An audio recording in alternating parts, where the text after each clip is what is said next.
되었더라. 아멘. 오늘 이 새벽 시간에도 아버지 앞에 나와 기도에 힘쓰시는 여러분을 진심으로 환영하고 축복합니다. 오늘 말씀의 제목은 작은 헌신으로 변화되는 세상이라는 제목입니다. 오늘 말씀은 여러분들이 잘 아시는, 또 많은 사람들이 잘 아시는 오병이어 기적 사건이 일어난 것에 대해서 다루고 있는 말씀이죠. 예수님께서 한적한 곳으로 나아가시자 사람들이 그 소식을 듣고 몰려와서 예수님의 말씀을 듣고, 또 예수님은 병자들도 치유하여 주고 여러 가지 일들을 하셨겠죠. 그랬는데 그러한 상황 가운데 예수님께서 그 날이 저물어버린 그러한 상황 가운데 사람들에게 그 배고픔을 달래주는 그러한 내용입니다. 예수님께서 빵 5개와 물고기 2마리로 5천 명을 먹이신 이야기가 나오는 것이죠. 이 말씀은 예수님의 신성한 능력을 보여주는 그러한 사건일 뿐만 아니라 또 믿음, 또 우리 성도들의 나눔, 은혜에 대한 깊은 교훈을 담고 있는 이야기이기도 합니다. 여러분, 한번 말씀의 상황을 상상해 보시기 바랍니다. 우리가 말씀을 읽을 때 언제나 그냥 문자적으로 읽는 것뿐만이 아니라 언제나 그 말씀 가운데 들어가 말씀의 상황을 우리의 상황에 대입시키며 그 말씀을 읽을 때 우리는 더욱더 깊이 말씀 가운데로 나아갈 수 있습니다. 큰 무리가 예수님의 뒤로 모여들었고, 여러분들이 그 무리 가운데 있다고 한번 생각해 보시기 바랍니다. 아주 예수님이 계시고 많은 사람들이 있는데 그 많은 사람들 가운데 우리가 있다고 말입니다. 그분의 말씀을 듣고 하나님 나라에 배우기를 간절히 원했습니다. 하나님의 그 말씀을 사모한 것이죠. 예수님은 그들 가운데 아프고 병든 사람을 치유해 주시기도 하셨습니다. 그렇게 말씀을 듣다 보니 이제 날이 저물어 집에 돌아가야 합니다. 그런데 그렇게 돌아가는 백성들의 발걸음은 배가 고프고 힘들고 피곤하고 지치고 무거운 그러한 상황이었습니다.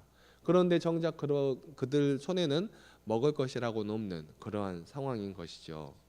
제자들은 이 상황에 자기들이 외딴 곳에 있고 또 사람들에게 나누어 줄 것이 없으니, 당연하죠. 그 많은 사람들에게 어떻게 나누어 줄 것이 있겠습니까? 그러한 것이 없으니, 날이 저물었으니 이제 이 사람들이 마을로 돌아가 먹게 할까요? 라고 예수님께 물어봅니다. 그랬더니 예수님은 제자들에게 너희가 먹을 것을 주라 라고 말씀을 하시죠. 여러분, 지금 사람이 몇 명 모였다고요? 여자와 아이들 빼고 남자만 5천 명. 근데 제자들 몇 명이나 될까요? 일단 우리가 알고 있는 걸 13명이 있었겠죠. 그리고 또 주위에 또 예수님을 따라다니는 측근들이 있었을 것입니다. 대표적으로 13명 있었고 무리를 따라다니는 제자들이 어느 정도 있었을 것입니다. 그런데 아무리 많아봐야 그 100명이나 되겠습니까? 그 정도도 안 될 작은 숫자였을 건데 5천 명, 남자들만 해서 5천 명. 그 사람들에게 너희가 먹을 것을 나누어 주라라고 말씀을 하시니 제자들 눈앞이 얼마나 깜깜해졌을까요? 오늘 본문에는 간단하게 표현되어져 있지만 그렇게 제자들이 답답하고 그렇게 암울하다고 하니까 죄송합니다. 이렇게 그 답답한 상황 가운데 있을 때, 그래서 제자들이 헤매고 있을 때 예수님 그렇게 말씀을 하셔서 어쩔 수 없이 예수님의 말씀을 따라 먹을 것을 이제 구해 보려고 가죠. 그런데 그 먹을 것을 찾고 있는데 한 소년이 자기가 가지고 있는 것을 가지고 나아옵니다. 그것은 떡 5개와 물고기 2마리였습니다. 추측하기에 이것은 아이가 먹을 분량의 도시락 정도로 생각이 되어집니다. 그러니까 이것도 원래 많은 분량이 아니라는 것을 우리는 알아야 합니다. 큰 물고기 2마리와 큰 떡 5개가 아니라 작은 물고기 2마리, 또 작은 떡 5개, 아이가 좀 먹고 배를 좀 채울 수 있는 그러한 양이었다라고 생각을 해야 하는 것입니다. 결론적으로 이렇게 한 어린 소년이 가진 떡 5개와 물고기 2마리가 모든 사람들의 저녁을 제공한 것이 되지요. 이 작은 헌신은 예수님의 기적에 의하여 사용이 되었고, 예수님께서는 떡과 생선을 축복하시고 뜯어서 사람들에게 나누어 주셨죠. 그렇게 모든 사람이 배부르게 먹었고 남은 것이 12광줄이었습니다. 오늘 이 말씀은 우리에게 몇 가지를 깨닫게 합니다. 몇 가지를 생각하게 합니다. 첫 번째로 그것은 예수님은 우리가 만나는 삶의 어려운 상황에서도 우리의 필요를 공급하실 수 있는 능력이 있으신 분이다라는 것을 나타내는 것이죠. 현실적으로는 우리의 배고픔을 채우시고 갈증을 해소하시는 생명의 떡이 되시는 분이 바로 예수님이라는 것입니다. 그리고 두 번째로 우리는 믿음과 헌신이 함께 가는 것을 봅니다. 믿음과 헌신이 함께 나아가는 것을 본다는 것입니다. 도시락을 내어놓은 소녀는 무슨 생각으로 자신이 가진 것을 내어놓았을까요? 여러분 같으면 내어놓을 수 있었을까요? 5천 명이 남자들이 5천 명이 있고 먹을 것을 찾아다녀 자기가 가진 작은 도시락 5천 명.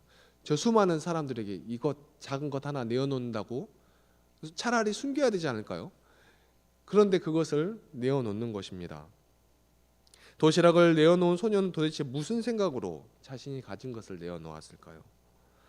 성경 말씀에 5천 명이라고 되어 있으니까 그런가 보다 하시죠. 그런데 장정만 5천 명, 여자와 아이까지 합치면 적어도 13,000명은 되지 않을까, 15,000명은 되지 않을까 싶은 그러한 어마어마한 숫자, 15,000명, 15,000명, 그렇게 많은. 그런데 이런 사람들이 먹을 것이 없다 이렇게 찾아다니고 있는데 작은 아이가, 어린 아이가 가진 것을 그렇게 내놓는다니요. 이 소녀는 잘 모르긴 몰라도 자신에게서 무엇을 찾으시는 예수님의 그 제자들, 그것을 보고 예수님을, 이 소년도 물론 예수님을 알았겠죠. 예수님을 보았겠죠. 그 예수님에 대하여 자신이 가진 것, 그러니까 제자들이 찾아다녀서 준 것이지만 이것은 제자들에게 준 것이 아니라 자기가 가진 것을 예수님께 드린 것과 마찬가지이죠. 제자들에게 준 것이지만 예수님이 찾으시니까 예수님께 자기가 가진 것, 보잘것없는 것이라고 생각되어질 수 있지만 그것을 예수님께 내어놓은 것입니다. 예수님에 대하여 자신이 가지고 있는 것, 자신이 내어놓을 수 있는 것을 내어놓은 것이죠. 이것은, 이 헌신은 그것으로 예수님이 무엇을 하실 수 있는지는 알 수 없었지만, 알지 못함에도 자신이 내어놓을 수 있는 것을 예수님께 드린 믿음의 행위였고, 또한 자신을 내어놓은 헌신이라고 할 수 있습니다. 그리고 바로 그것을 통하여 뒤따르는 풍요의 출발점이 되어진 것이지요. 그러나 이야기는 여기서 끝나지 않습니다. 이러한 나눔의 모든 행위는 모든 사람이 하나님의 은혜에 참여하게 되면서 공동체의 일체감과 유대감을 형성시켜 줍니다. 그래서 우리는 이 이야기에서 어떠한 모습으로 나아가야 할지 고민해 보아야 합니다. 첫 번째로 우리는 우리의 헌신이 아무리 작고 보잘것없어 보일지라도 하나님께서 그분의 영광을 위해 그것을 사용하실 수 있다라는 것을 배워야 하죠. 우리는 하나님이 우리가 내어놓는 아주 작은 헌신과 우리의 작은 수고, 우리의 작은 열정으로도 세상 큰 일을 해내실 수 있으신 분이 바로 우리의 주 하나님이시라는 것을 우리는 알아야 하는 것입니다. 그리고 또한 그것을 믿어야 하는 것이죠. 때로는 우리도 교회 일을 감당하다 보면 우리 한 사람 한 사람이 작고 연약한데 우리에게 어떠한 달란트를 요구할 때가 있습니다. 그런데 우리의 모습, 우리 스스로가 우리의 모습을 볼 때 그것이 작고 보잘것없는 것이라고 생각되어질 때가 많이 있지요. 우리의 능력, 우리의 행함 작은 것이라고 생각되어질 때가 있습니다. 그런데 우리가 가지고 있는 어떠한 그런 달란트를 통하여서 우리 가운데 이루어질 놀라운 여러 가지 일들, 우리가 우리의 삶 가운데에서 작은 일부분을 내어서 아버지 앞에 올려드릴 때 그것을 통하여서 우리 모든 백성들 가운데 이루실 하나님의 크신 일들을 바라보며 믿음으로 나아갈 수 있어야 한다라는 것이죠. 두 번째로 우리가 그 가진 것을 나눌 때 우리는 하나님 나라의 풍성함으로부터 더 많은 것을 받아 누리며 나아갈 수 있다라는 것입니다. 더욱이 오늘 말씀은 하나님의 은혜는 제한된 이 세상의 어떠한 자원 같은 것이 아니라 한 사람에게서 다른 사람에게로 퍼지고 확산되어져서 더욱더 크고 아름다운 하나님의 나라를 이루어가는 하나님의 선물임을 가르쳐 주십니다. 그리고 또한 우리에게도 그것을 요구하시죠. 예수님의 사랑의 나눔은 다른 사람들에게 사랑의 나눔을 심어주었고 또 전체 군중을 변화시키는 은혜의 파급 효과를 만들어낸 것입니다. 그러나 아마도 가장 중요한 것은 예수님께서 세상에서 그분의 사랑과 복음의 사역에 참여하도록 우리를 초대하셨다는 것입니다. 어린 소년이 자신이 가진 것을 내어놓은 것처럼 우리도 우리의 시간이든 우리의 물질이든 때로는 우리가 가진 어떠한 달란트이든 그 어떠한 것이든 우리가 가진 것을 내어놓도록 우리는 부르심을 받았다 하는 것입니다. 우리는 예수님처럼 생명을 살릴 수 있는 그러한 일은 할 수 없지요. 생명력이 넘치는 그러한 복음을 전하기도 어렵습니다. 하지만 우리가 가지고 있는 어떠한 달란트, 하나님은 우리에게서 그러한 것들을 찾으시는 분이십니다. 하나님께서 우리에게 주신 것, 우리를 통하여 우리 공동체 가운데 이루기를 원하시는 것, 그것은 바로 여러분의 손과 발, 여러분이 가지고 있는 달란트들로 이 교회를 세워 나아가는 것이라는 것이죠. 사랑하는 성도 여러분, 혹시 우리는 객처럼 교회를 다니고 있지는 않습니까? 주인된 마음이 아니고 손님된 마음으로 내가 이곳에서 무엇을 이루는 것이 아니라 그저 왔다 갔다 하는 손님처럼 나는 아무것도 할 수 없어요. 나에게 무슨 말 하지 마세요. 나는 그냥 예배만 드릴 거예요. 나는 아무것도 할 수 없어요. 나는 안 돼요. 라고 생각하며 교회를 나오고 있지는 않느냐 하는 것입니다. 사랑하는 성도 여러분, 하나님은 여러분들을 이 교회의 주인으로 부르셨습니다. 하나님 아버지의 귀한 아들이고 딸이기 때문에 그렇습니다. 우리 모두 주 예수 그리스도를 머리로 하는 우리 교회 공동체를 우리 지체된 한 사람 한 사람이 교회의 주인된 우리 한 사람 한 사람이 아름답게 세워갈 수 있는 우리 모든 하나님 아버지의 귀한 자녀들이 다 되시기를 간절히 소망합니다. 기도하시겠습니다. 사랑과 은혜가 충만하신 하나님 아버지 너무나 감사합니다. 오늘도 말씀으로 우리의 삶을 열어가게 하여 주시고 말씀을 통하여 우리의 모습을 바라보게 하여 주시고 그 말씀을 바라보며 한 걸음씩 한 걸음씩 우리의 발걸음을 옮기게 하여 주시니 너무나 감사합니다.